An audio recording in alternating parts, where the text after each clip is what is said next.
So ito guys, kung gusto nyo gumawa ng ganyang reel na hindi gumagamit ng Remove BG sa CapCut, ganito po gawin nyo. Isa po ito sa mga pinakamadaling gawin sa CapCut po. So ito na po. So ayan, ilagay nyo lang po yung mga cellphone nyo sa labas ng mga pintuan nyo. Dapat po steady yung cellphone na hindi po yan gumagalaw. Tapos ayan, mag-inarte na lang po kayo na may nakita kayong fish pond sa labas ng mga pintuan nyo. So yan lang po ang i-video nyo. Isang clip lang po yan. Ngayon, itong second clip na to na fish pond, nasa comment section po yung link para ma-download nyo po kung wala po kayong fish pond na clip. Ayan, balik po kayo dun sa unahan. Pindutin nyo po yung original clip nyo, yung first clip, para yan po ang ma-highlight, lumabas yung tools, hanapin nyo po sa tools nyo yung mask, magmamask po tayo. Tapos pindutin nyo po yung horizontal. Yan, yung yellow line sa screen nyo, hawakan nyo po yan, gagalaw po yan. So hawakan nyo lang po, tas ibaba nyo. Ngayon guys, pag nahihirapan po kayong mag-adjust or maghawak dyan sa yellow line sa screen nyo, pindutin nyo lang po ulit yung horizontal, tas pindutin nyo yung rotate.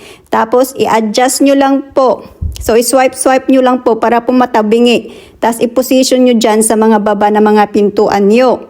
Ngayon, kapag kontento kayo sa position, tap nyo lang po yung mga check dyan sa gilid. Ayan, ngayon, habang naka-highlight po yan, tap nyo na po yung overlay para bumaba po. Ngayon, kung napansin nyo po, yung dingding ko dyan nawala. So, gusto ko pong palabasin. Paano po? Ganito po yan. Habang naka-highlight pa rin po yung clip na yan, hanapin nyo po sa tools nyo yung duplicate. Pindutin nyo yung duplicate, madodoble yan. Ngayon, itong duplicate na clip na to, imamask po ulit natin to. So, habang naka-highlight po yan, tap nyo yung mask. Tapos, itap nyo ulit yung horizontal.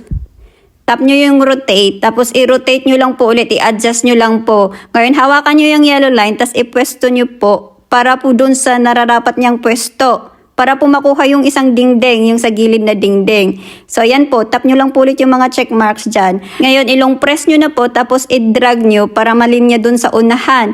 Ngayon, kung titignan nyo dyan, lumabas na po yung dingding. Pero nasaan yung fish pond? Nasa taas po yan, natatakpan. So, ang gawin nyo, itap nyo po yung clip nyo na fish pond. Tapos, hawakan nyo yung screen nyo. Ibaba nyo po para po magpakita. So, yan lang guys. I-review na po natin. Madali lang po to guys. So, yan. Thank you for watching. Bye-bye. Export nyo na lang po.